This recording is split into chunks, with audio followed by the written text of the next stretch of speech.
TDP BJP పొత్తుతో Chandrababu గారు ఇటు కేసీఆర్కి అటు జగన్మోహన్ రెడ్డికి స్పాట్ ఫిక్స్ చేయబోతున్నారా? చంద్రబాబు గారి నిర్ణయంతో ఇటు జగన్లో అటు కేసీఆర్లో భయం మొదలైందా అంటే అవుననే సమాధానం ఇస్తున్నారు కొంతమంది రాజకీయ విశ్లేషకులు. ఇక ఇదే అంశానికి సంబంధించి మనతో మాట్లాడేందుకు ప్రముఖ రాజకీయ విశ్లేషకులు కృష్ణకుమారి గారు మనతో ఉన్నారు. మేడంతో మాట్లాడు. మేడం నమస్తే. నమస్తే మేడం, టీడీపీ జనసేన అలాగే భారతీయ జనతా పార్టీ పొత్తుతో చంద్రబాబు గారు అటు జగన్మోహన్ రెడ్డికి ఇటు కేసీఆర్కి స్పాట్ ఫిక్స్ చేయబోతున్నారా?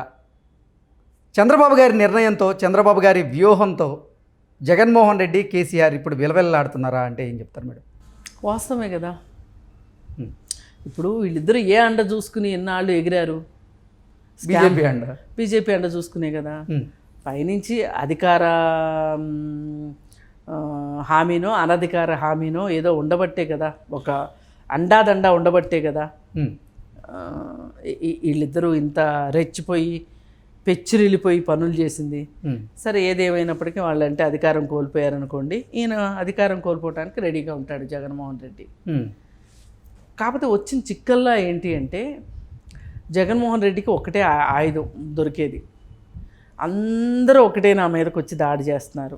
ఇప్పటికే ఒక పక్క రామాయణం మహాభారతాన్ని తెర మీదకి తీసుకొచ్చి దుష్ట చతుష్టయం అనే పేరుతో అందరూ ఒకవైపు ఉన్నారు, నేను ఒక్కడిని మీ బిడ్డని ఒంటరిగా ఉన్నాను, ఒంటరిగా పోటీ చేస్తున్నా అని చెప్పి అదొక్కటి తప్పితే మామూలుగా అయితే కనుక ఈ పొత్తుని బాగా ప్రజలు వ్యతిరేకిస్తారని కానీ, అంటే ప్రజల వ్యతిరేకతకి అనుకూలానికి సంబంధం లేని గెలుపు వస్తుంది రేపు అక్కడ. ఓకే, ఏంటి అంటే ప్రభుత్వ వ్యతిరేక ఓటు చేయటానికి అవకాశమే లేదు. ఆ పరిస్థితుల్లో ఈ కూటమి గెలుస్తుంది తప్పితే ఈ కూటమికి ఉన్న ఒక గొప్పతనం చూసో, వీళ్ళకున్న సిద్ధాంత బలాలు చూసో, లేకపోతే ఈ కూటమి యొక్క గౌరవాన్ని చూసో మట్టుకు, నమ్మకంతో మట్టుకు ప్రజలు గెలిపించారనుకోవటానికి లేదు. జగన్మోహన్ రెడ్డి ప్రభుత్వం యొక్క ప్రభుత్వ వ్యతిరేక ఓటు చీలదు కాబట్టి చంద్రబాబు నాయుడు గెలుస్తాడు తప్పితే బీజేపీ జనసేన పొత్తు వల్ల చంద్రబాబు నాయుడు గెలిచాడంటానికి లేదు. సరే, ఎట్లా గెలిచినా గెలిపేగా. ఆ గెలుపు వల్ల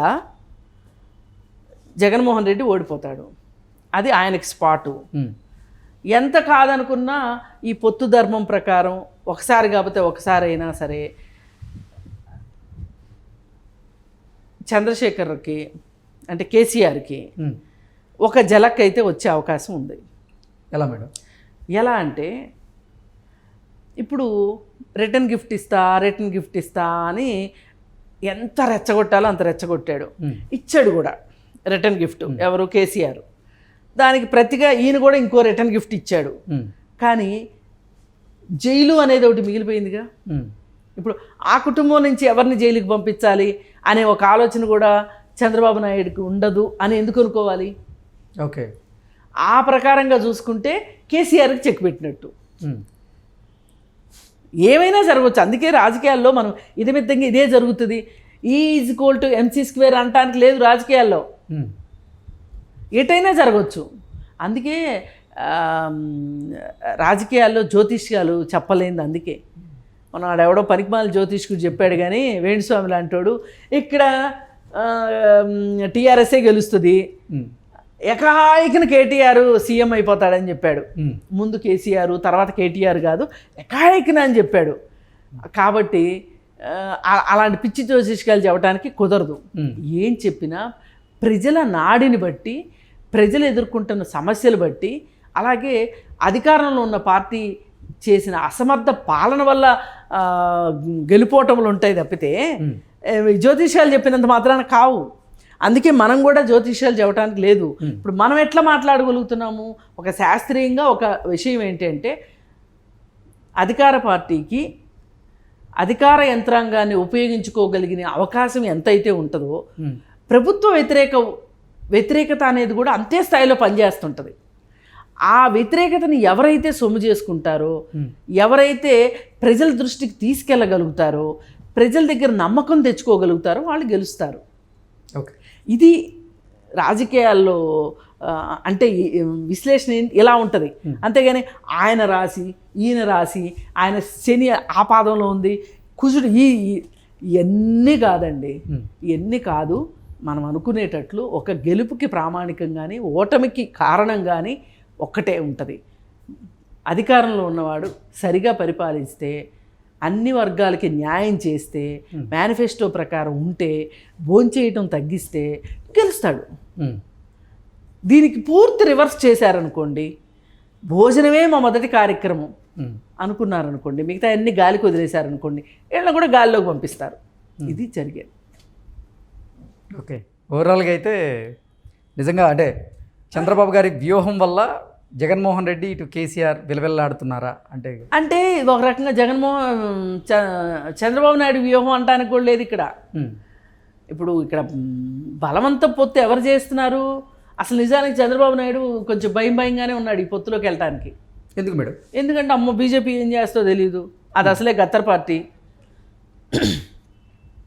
అనే భయం ఉంటుంది. పోయినసారి ఇచ్చిన మాట ప్రకారం లేరు, దానివల్ల నేను అధికారం కోల్పోయాను, ఇలా రకరకాలు ఉన్నాయి కదా, భయాలు ఉన్నాయి కదా.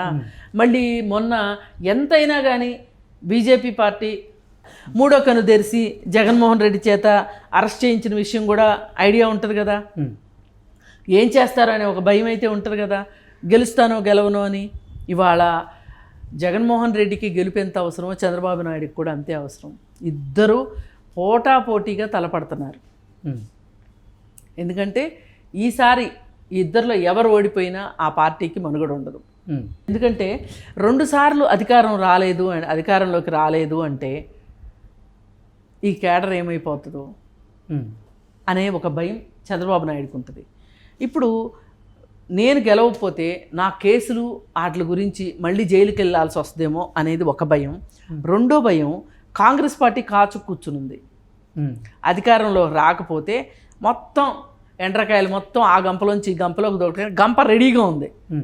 మామూలుగా ఇదివరకు ఏంటంటే గంప రెడీగా లేదు కాబట్టి ఎటు వెళ్ళాలో తెలియక దిక్కుతోచక అక్కడే చచ్చినాయి అవి ఆ ఎండ్రకాయలు. ఇప్పుడు గంప రెడీగా ఉంది కాబట్టి ఇటువైపు వచ్చేస్తారు. ఇక నేనంటూ లేకపోయిన తర్వాత నేనంటూ గెలవకపోతే నా పార్టీ ఏముండదు అనే భయం జగన్మోహన్ రెడ్డికి ఉంది. ఇప్పుడు వీళ్ళిద్దరికీ జీవన్మరణ సమస్య ఇది. అందుకే చంద్రబాబు నాయుడు కూడా ఒక్క అడుగు వాళ్ళు ఎన్ని మాయోపాయాలు చేశారని తెలిసినా, ఆంధ్ర రాష్ట్రానికి ఎంత అన్యాయం చేశారని తెలిసినా కానీ తల ఒగ్గి పొత్తుకి సిద్ధమవుతున్నాడు అంటే ఆ పొత్తు వెనకమాల ఇన్ని కారణాలు ఉన్నాయి. ఆ బీజేపీ పార్టీ యొక్క గెలిచినా పరిపాలన చేయనిస్తో లేదు అనే భయం. ఓడిపోయాక కూడా వాళ్ళు ఏం చేస్తున్నారు, ఎమ్మెల్యేలు లాగి అధికారం తీసుకుంటున్నారు కదా. మరి ఇన్ని చూస్తున్నాడు చంద్రబాబు నాయుడు కూడా. ఏదో ఇవాళ నిన్న మొన్న వచ్చిన ఈ పవన్ కళ్యాణ్ లాగానో లేకపోతే జగన్మోహన్ రెడ్డి లాంటి రాజకీయ నాయకుడైతే కాదు కదా. కాంగ్రెస్ నుంచి ఎన్నో చూశాడు, ఎంతోమందిని చూసిన నాయకుడు అతను. మరి ఆ పద్ధతిలో చూసుకుంటే అతని అనుభవం ప్రకారం ఈ నిర్ణయం తీసుకుంటాం వెనకమాల అతన్ని నెట్టిన పరిస్థితులు ఏంటంటే, ఒక పక్క బీజేపీ ప్రయత్నపూర్వకంగా పొత్తుకు ఒప్పిస్తున్న పద్ధతి, ఆ పొత్తుకు ఒప్పుకోకపోతే ఆ పార్టీ ఏం చేస్తుందో అనే ఒక భయం ఒకటి, అలాగే ప్రభుత్వ వ్యతిరేక ఓటు చీలిపోతుందేమో అనే భయం ఒకటి. ఇప్పుడు ఎవరైనా చాలా సింపుల్గా అనొచ్చు, అదేంటండి నిన్న మొన్నటి దాకా ఇబ్బంది పెట్టిన పార్టీతోటి పొత్తు ఏంటండి, దారుణంగా దరిద్రంగా కన్నామా విన్నామా, అసలు ఊహించలేదు ఇట్లాంటివి అని మాట్లాడవచ్చు. మీరు నేను కాదు కదా అక్కడ ఫైట్ చేస్తుంది, చంద్రబాబు నాయుడు కదా. నిన్న కాక మొన్న 50 రోజులు జైల్లో ఉండొచ్చినోడు కదా, ఏమీ లేని కేసులో. రేపొద్దున బీజేపీ కనుక మూడో కన్ను తెరిస్తే సాక్షాత్తు ఇప్పుడు డిప్యూటీ సీఎం ఇంకా జైల్లోనే ఉన్నాడు, ఢిల్లీ డిప్యూటీ సీఎం. ఆయన వాళ్ళు తలుచుకోలేదు కాబట్టి కవిత చక్కగా ప్రెస్ మీట్లు పెడుతుంది. ఇక్కడ జగన్మోహన్ రెడ్డి 16 కేసులున్నా రాజ్యం చేస్తున్నాడు.